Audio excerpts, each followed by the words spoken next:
It's not my book. I'm just reading it. I didn't say these words. It must be pointed out, however, that the black community does not. Welcome to the King's Table Podcast. You just jumped into the middle of class. So, without further ado,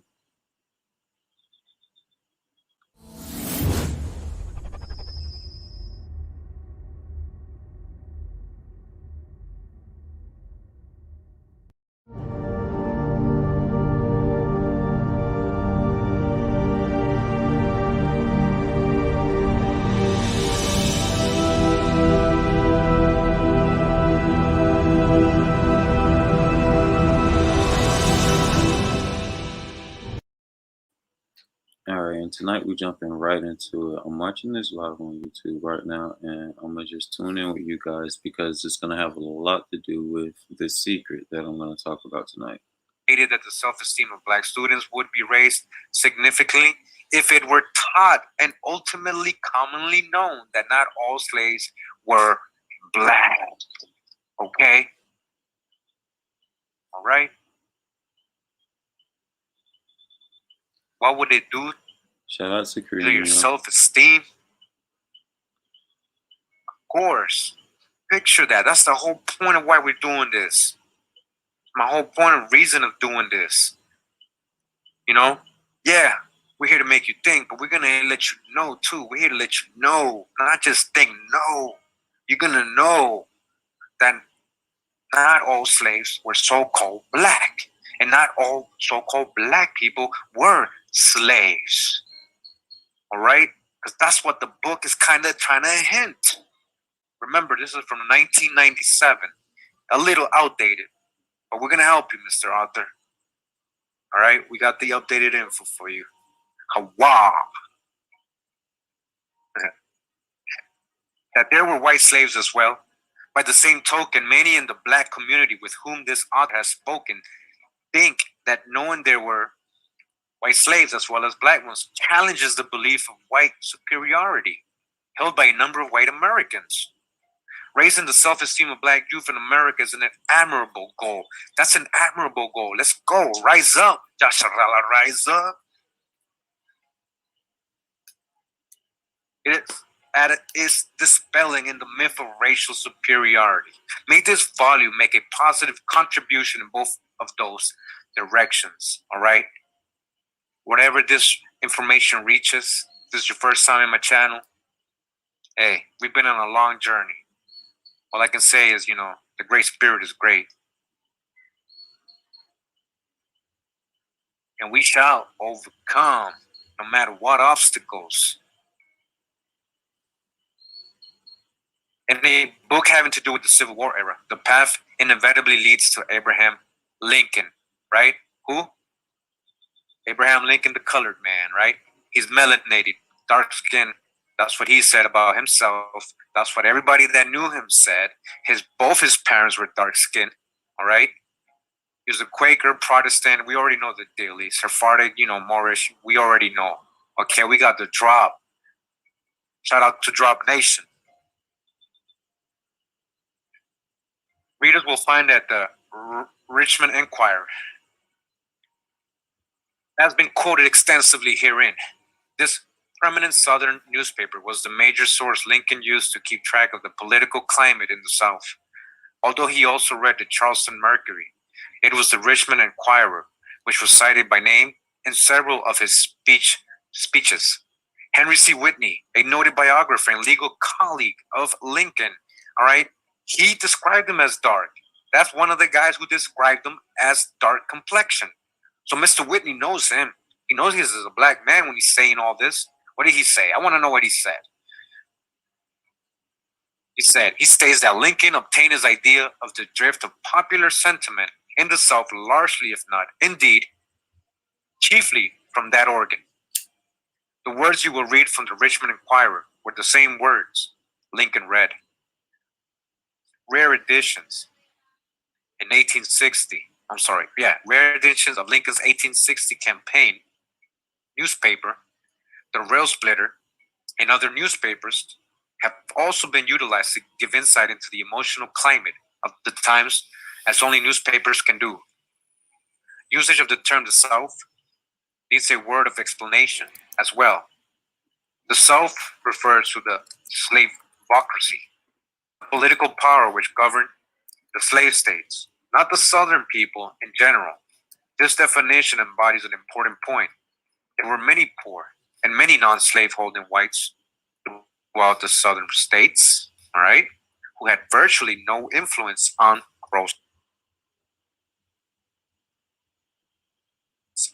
pro-slavery politics, and therefore did not comprise the South in a political sense. The oligarchy of Southern politicians and their slaveholding allies were the power of the South, what came to be known as the slave power.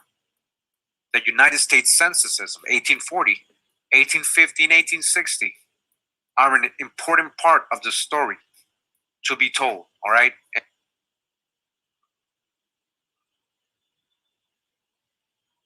And a lot of these, we've run into them in the census when we're doing genealogy. A lot of these, you got to dodge the hijack big time. They first of all they remove they have a column for race. A lot of them, and they don't use it, right? They leave it blank. Okay. And with that being said, I'm going to get into tonight's teachings. Well, it's going to be more of a book club. I'm going to reference a book sent to me by fellow brother in the chat, Muslim Geechee, and we're going to spend the next few days reading this book and doing the research and answering any questions that any of the viewers may have. So, without further ado, how about we pull this up?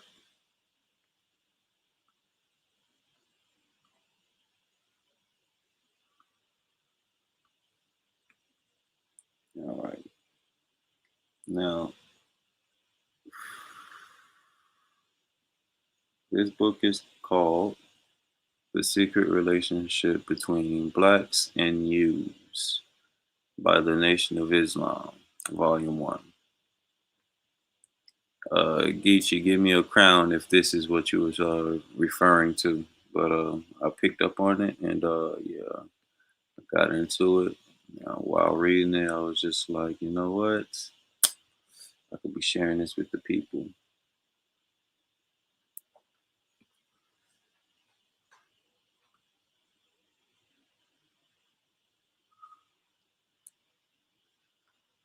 Why we republish this precious book. This book has been published 15 years ago in the United States, at a time when the Black movement was reaching a new phase in the century-old struggle for freedom. It created a huge scandal, and all the resources of the Zionist lobby were directed against this book, to destroy it in order to keep the Afro-Americans under the traditional yoke of submissiveness to the interest of the Jewish community, a situation which had become obvious to all in the U.S. The controversy, the important role played by the Nation of Islam in the liberation struggle of the black men, did not spill over in Europe. We brought back the book from Chicago but failed, at the time, to procure the funding for a translation and a publication in Europe's languages. The time was not ripe. The liberation forces were divided and weak, but the craving for freedom was simmering among the oppressed. Slowly, bit by bit, a black liberation movement rose up again. Particularly in France, it has reached a stage where it plays a political role.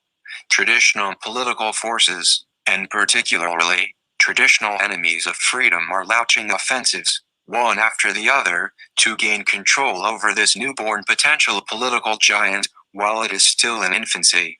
We have reached a situation where the book penned by the research department of the Nation of Islam has become an urgent political necessity in the struggle to maintain the independence of the freedom movement. This made us bold enough to put online the original book and decide to translate it.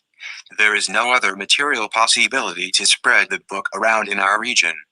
The translation will be put online as soon as it becomes available.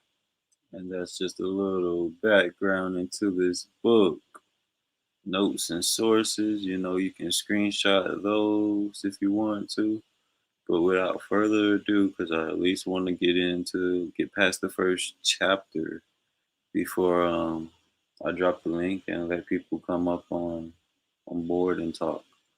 Okay, so let's read the editor's note. We're gonna go through this whole thing, and if there's any questions, just drop them in the chat, and I'll search them up live right here for you. Editor's note. This study is structured as a presentation of historical evidence regarding the relationship of one people with another. The facts, as established by highly respected scholars of the Jewish community, are here exposed and linked by as sparse a narrative as is journalistically permitted for review by those interested in the subject. It is not the mission of this study to interpret the data to an extent greater than is required to present these facts clearly. The facts, we believe, speak for themselves. Statements will be presented and then verified by references which are fully cited in the footnotes. Some statements may seem redundant only because we have made every attempt to include the words of every Jewish scholar who has commented on the subject at hand. We have made every effort to be fair and just in the presentation of this data and hereby invite all analysis to the contrary. The terms buy, own and sell, and variations thereof, in connection with the commerce in black people, will be used with reservation and primarily for convenience of the reader. In no way should the reader infer sanction of these activities, which are wholly illegal and immoral crimes against humanity, by the use of the terminology of legitimate commercial transactions. Also, the term slave refers to the African men, women and children who were forcibly entrapped in dehumanizing conditions for the profit of others. We do not accept such a term as descriptive of their character or nature, only of their circumstance. And finally, the subject at hand is a controversial one and should be approached with great sensitivity. Those who would use this material as a basis for the violation of the human rights of another are abusing the knowledge herein.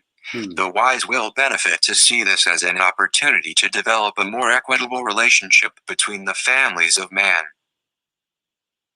That was deep, that last part. If you got that, you got it. If you didn't, we keeping it moving. Or you can just ask me down in the chat. Here's the introduction. If I'm going too fast, y'all let me know. Please don't be shy.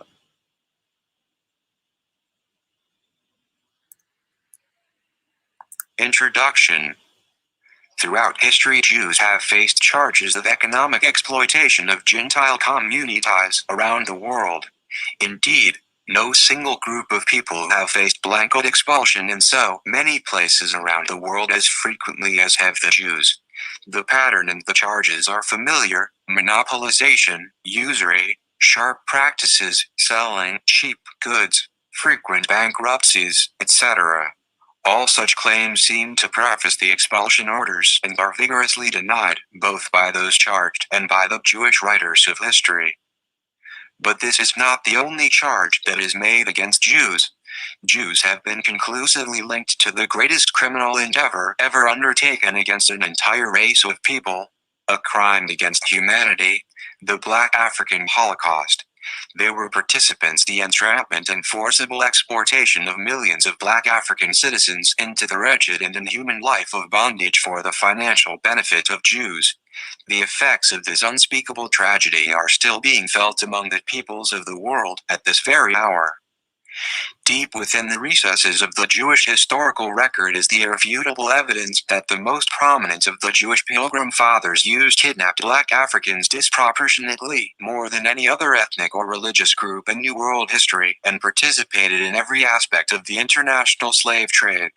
The immense wealth of Jews, as with most of the white colonial fathers, was acquired by the brutal subjugation of Black Africans purely on the basis of skin color, a concept unfamiliar to Moses. Now, compiled for the first time, the Jewish sources reveal the extent of their complicity in black slavery in the most graphic of terms. VI. Until now, the facts herein were known only to a few. Most have always assumed that the relationship between blacks and Jews has been mutually supportive, friendly and fruitful. two suffering people bonding to overcome hatred and bigotry to achieve success. But history tells an altogether different story. This report will focus on the hidden history of blacks and Jews from the Jewish historical record. Rabbi Henry Cohen, author of the book, Justice Justice, makes a telling point.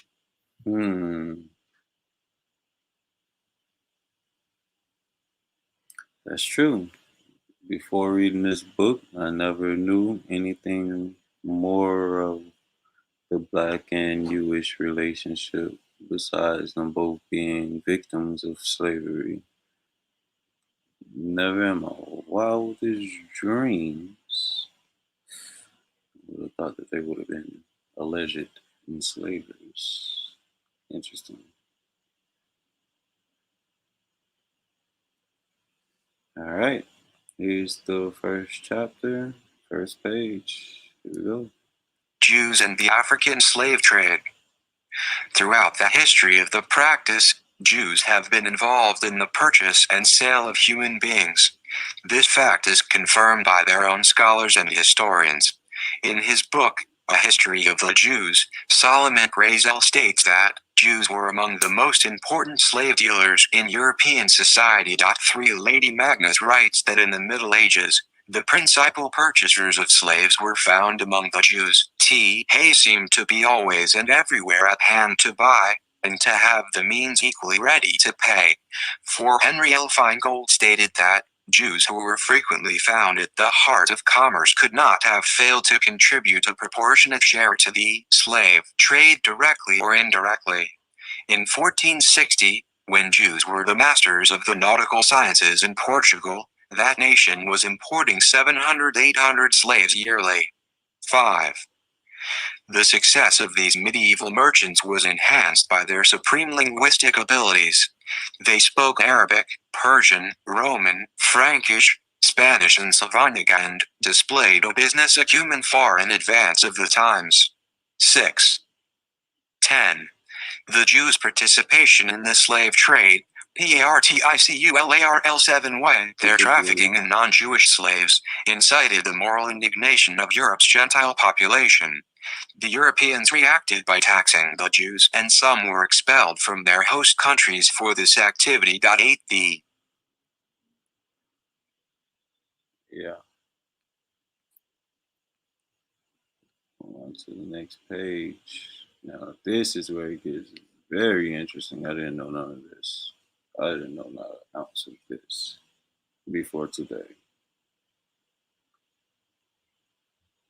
Hold up, swole up. Hold up, swole up. Gotta get all that. Oh, they ain't gonna let me get it all, huh? Okay. Let me just go with that portion. Expulsion of Jews by European governments was not unusual, with most of the complaints centered around economic exploitation, monopolizing, or sharp practice. By 1500, with the exception of certain parts of Italy, Western Europe had closed its doors to Jewish people. 9. The following listing is a partial record of the countries and dates of the Jews' expulsion from various European communities. 10. Let's get into these. Okay. So this is the country and the year they was exposed. As follows. Mainz, 1012, France, 1182. Upper Bavaria, 1276 England, 1290 France, 1306 France, 1322 Saxony, 1349 Hungary, 1360 Belgium, 1370 Slovakia, 1380 France, 1394 Austria, 1420 Lyons, 1420 Cologne, 1424 Mainz, 1438 Augsburg, 1439. So they was kicked out of France 1, 2, 3 times within the span of 100 years. I can't be making this up, man.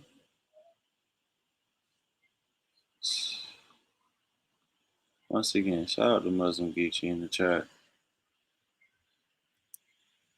Upper Bavaria, 1442 Netherlands, 1444 Brandenburg, 1446 Mainz, 1462. Mainz, 1483 Warsaw, 1483 Spain, 1492. Italy, 1492 Lithuania, 1495 Portugal, 1496 Naples, 1496 Navarre, 1498 Nuremberg, 1498 Brandenburg, 1510 Prussia, 1510. Genoa, 1515.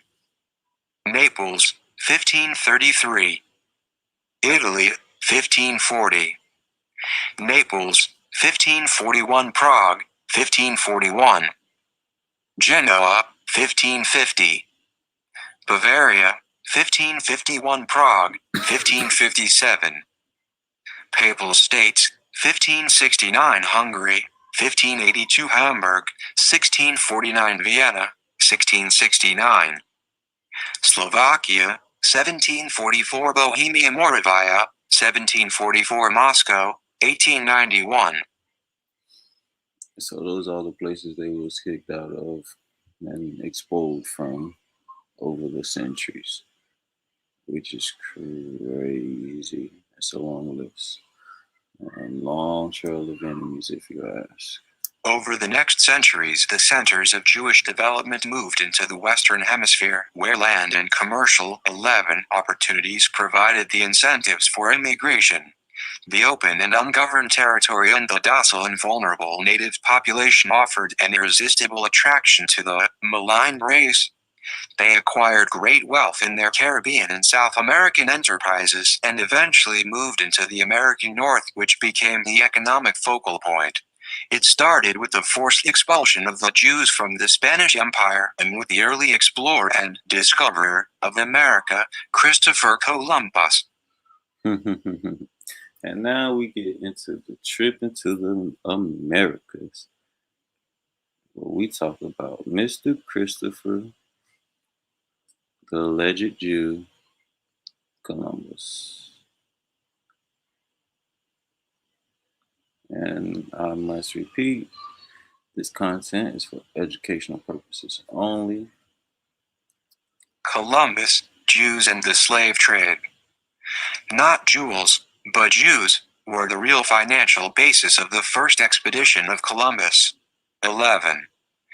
On August 2nd, 1492, more than 300,000 Jews were expelled from Spain, 12 ending their 5-century involvement in the black hostage trade in that region.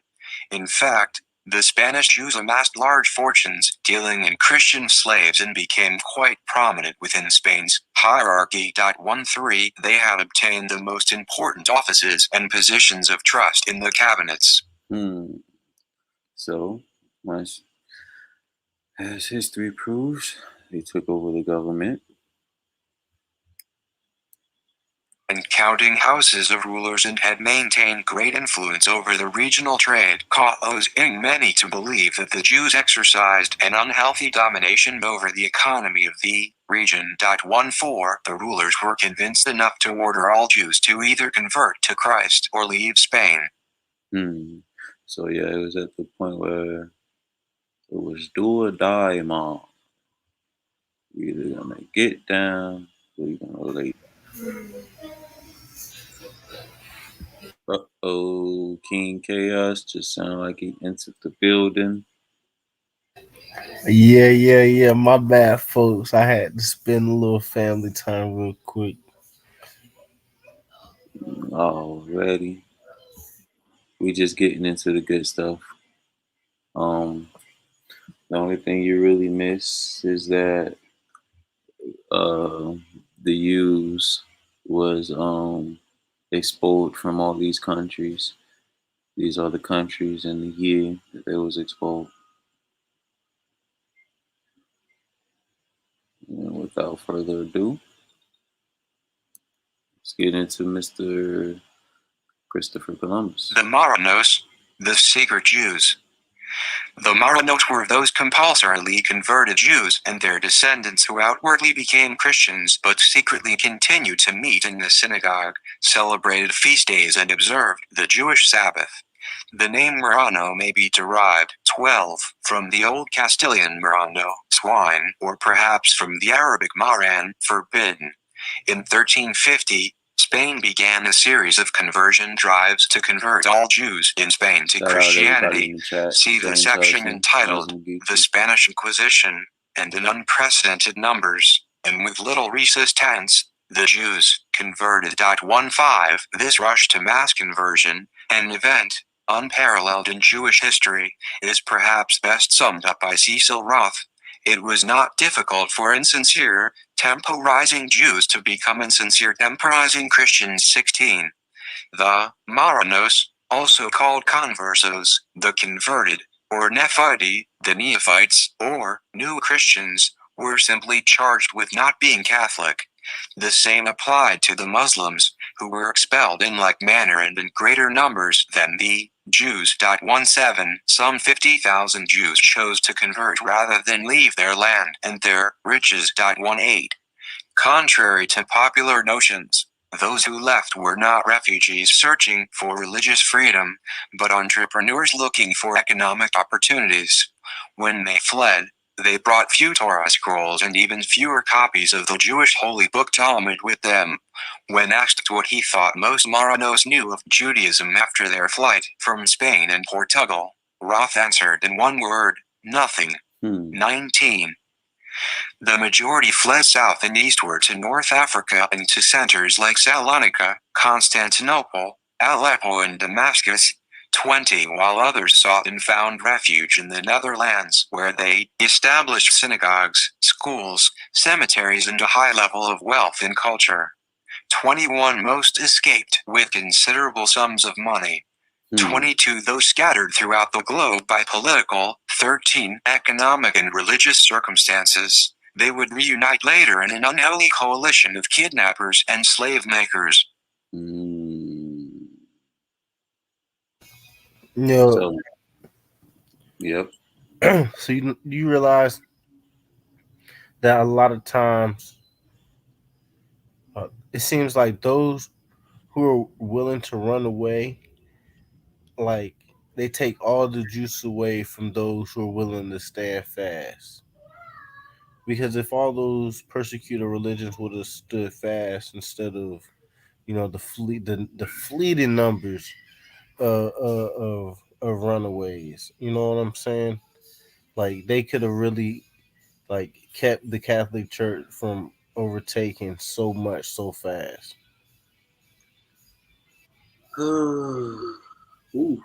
They could have kept everybody in their own zone. Different times, man. But the thing that stood out to me in that portion was that it was painted that, they were like refugees looking for, shelter, but they were actual entrepreneurs with wealth, not just riches, wealth. That's a completely different category. Mobile wealth is a as a business model we may want to dig a little deeper into. Most definitely. All right, back into the book. We're almost done with the first chapter. I think we got like a couple more pages. The day after the Spanish expulsion, Christopher Columbus, whose actual name was Cristobal Colon, took a group of Jewish refugees with him to the New World. 23. Queen Isabella signed the expulsion decree and Columbus' voyage ordered the very same day. But it was not the Queen or the King who funded the voyage. George Cohen, among many Jewish historians, proclaims that wealthy Jews financed the expeditions of Columbus, and adds that the story of Isabella's jewels is not founded on facts, but rather it was an invention intended to glorify the Queen. 24. 3 Maranos, Louis de Santangelo, or Santangelo. 25. A wealthy merchant, Gabriel Sanchez. 26. The royal treasurer and his assistant, Juan Cabrero, influenced Queen Isabella to help them finance the voyage. Cabrero and Santangelo invested 17,000 ducats, which would be well over $100,000, Today. 27 Alfonso de la Caballeria and Diego de Deza also provided funds. Abraham ben Samuel Zagudo provided astronomy and navigation equipment, and Isaac Abravanel also assisted. 6 prominent Jews accompanied Columbus, including Master Bernal, a physician, Marco, a surgeon, Rodrigo Sanchez, and 14 Inspector Luis de Torres, an interpreter, and sailors Alfonso de la Calle, 28, and Rodrigo de Triana, who was claimed to be the first white man ever to see the New World. 29 Torres settled in Cuba and has been credited with introducing tobacco to Europe from his vast tobacco plantations. 30. Okay. Rodrigo de Triano, who is claimed to be the first white man to ever see the New World. The 29.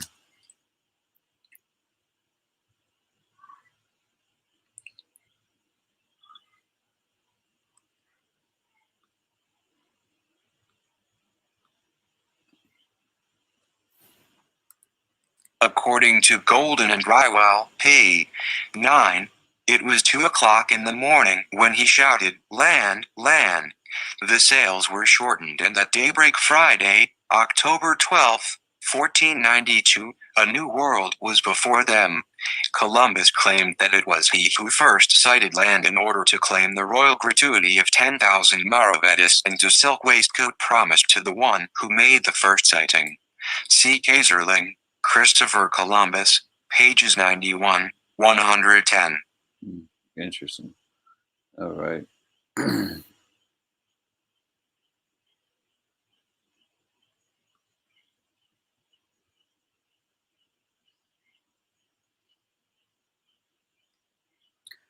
All right. So Columbus the Jew ?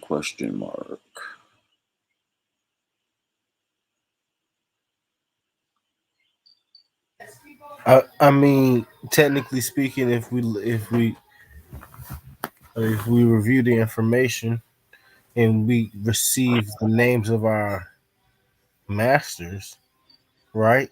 Then it would totally make sense. It's very possible for them to have those names and still be of the Jewish ethnicity.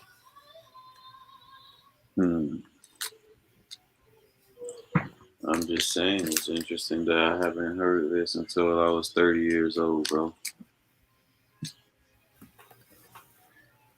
Huh? Yep. I'm gonna get into this. If I might stop it halfway. If you have any questions or anything, just let me know.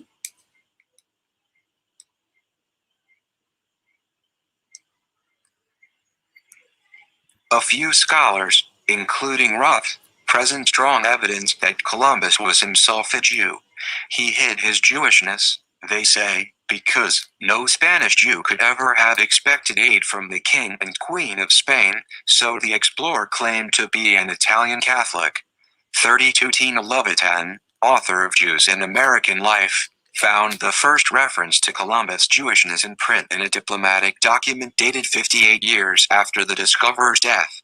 The French ambassador to Spain, she reveals, refers to Columbus the 15 Jew. 33 Furthermore, she states, "From him we learned that Cristobal Colon, who never called himself Christopher Columbus and never spoke or wrote Italian, was the son of Susanna Fontanarossa, also spelled Fontarosal, and Domingo Colon of Pontevedra, Spain, where those bearing such surnames were Jews, some of whom had been brought before the Spanish Inquisition. Letters written by him to strangers have the customary X at the top to indicate the faith of the writer, but of the 13 letters written to his son only one bears an X, and that letter was meant to be shown to the King of Spain. The others have in the place of the X a sign that looks like the Hebrew characters B and H, initials used by religious Jews, meaning in Hebrew, 'with the help of God.' 34.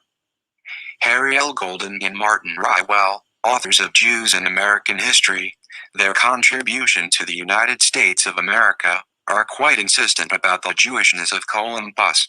They cite where Ferdinand, Columbus' son, writes that his father's progenitors were of the blood royal of Jerusalem. 35 in Columbus' words. For when all is done, David, that most prudent king, was first a shepherd and afterwards chosen king of Jerusalem.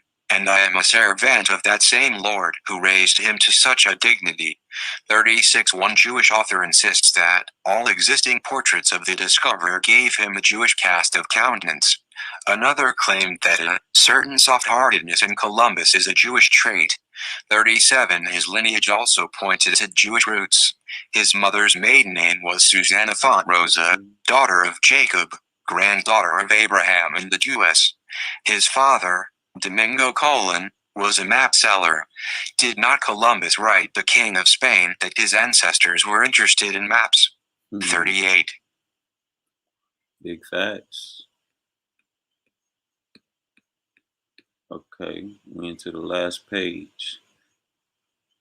Any sauce you want to add on that?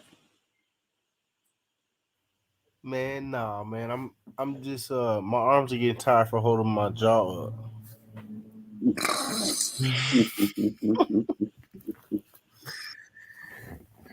Yeah, I know. You heard the princess in the background. She got a little cameo. Okay. So they ain't gonna let me do all that. All right, we're gonna do this one, paragraph for paragraph. And,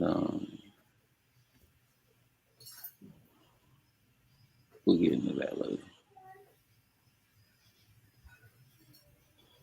But yeah, let's get it. It says Columbus, the slave dealing Jew. Damn, that's a title. Christopher Columbus was an experienced sailor long before his infamous voyage west. Sir Arthur Helps writes that, in the course of his letters, Columbus speaks after the fashion of a practiced slave dealer. In fact, in 1498, his 5-ship expedition brought 600 Dians to Spain as slaves. 200 were given to the masters of the ships and 400 sold in Spain. 39 Columbus employed slave labor in gold mining even before sailing for the New World. He helped to start the Portuguese West African settlement of San Jorge Almina, St. George of the Mines, in present-day Ghana, formerly known as the Gold Coast. Wow, present-day Ghana, presently known as the Gold Coast. Hey, so that shows the Native American blood going across the water in the opposite direction too. Facts. When the Spaniards found gold in the New World reports, Eric Rosenthal in his book Gold, Gold, Gold, the Johannesburg Gold Rush, they started. Okay. Wow. Okay, that's deep. That's deep. Let's see what happened with this gold rush.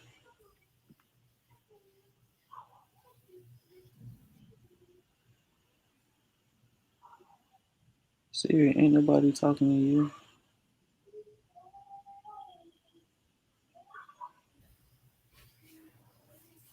Okay. That's what we got. On a gold hunt of such intensity that the natives came to believe the white men suffered from some disease curable only by the limitless application of this metal, when Columbus discovered that, apart from some poor alluvial deposits, the gold simply did not exist, he forced the harmless Indian aborigines into slavery. That's crazy. You got that? Heck yeah, man. They came wanting the gold of the land. When they found out it didn't exist, they forced them into slavery. Show me where the gold is. Show it to me now. Ain't no gold. All right, let's go on a little trip. Now, this is the harmless Indian aborigines who they're referring to. So it's not only the Africans from Africa, but it's also the Indian aborigines from the native land as well. Pressure. I'm going to continue. On a gold hunt of such intensity that the natives came to believe. We ain't going to start from now. I'm gonna finish off where it started off, where it ended. It says the entire importation of gold from the New World for the first 20 years after 1492 represented in cash only 300,000 a year, and the total then recovered was worth about 5 million, cost at least 1.5 million Indian lives. So I could come to the assumption that it wasn't worth it. Did they ever come to that conclusion? The world would be such a great place. Okay, so for some reason it don't want to let me. I like that. Okay, is that how we rocking? Okay, I guess so. So fuck it. I'll read the rest of this shit. Fuck it. Says Columbus was anything but a blessing to the New World population. The Europeans, led by Columbus, brought unprecedented brutality to the West, leaving the remains of whole communities of red people in their wake. On Hispaniola, Columbus found gold in a docile Awawak population. He lavished praise on the natives and gained their trust and affection, and then proceeded to enslave them. According to Columbus, they were without arms, all naked, and without skill at arms, and great cowards, 1,000 running away from 3, and thus they are good to be ordered about, to be made work, plant, do whatever is wanted, to build towns, and be taught to go clothe and accept our customs. Cities began to spring up all over the island of Hispaniola. The traffic in slaves, African and Indian, grew rapidly, and some Jews were engaged in this trade as agents for the royal families of Spain and Portugal.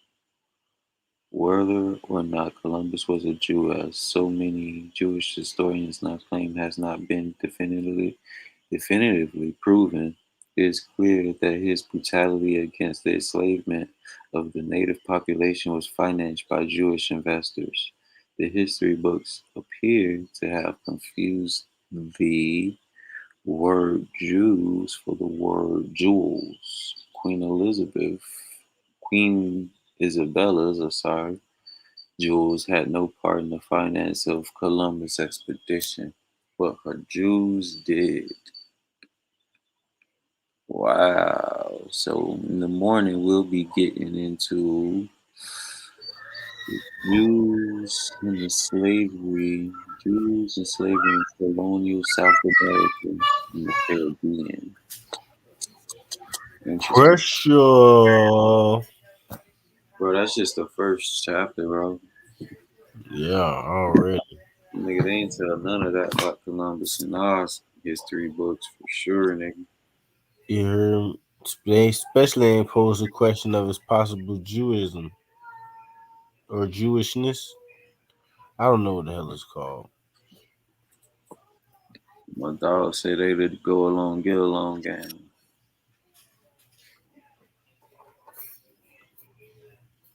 I'm gonna read ahead. You already know how I'm gonna go.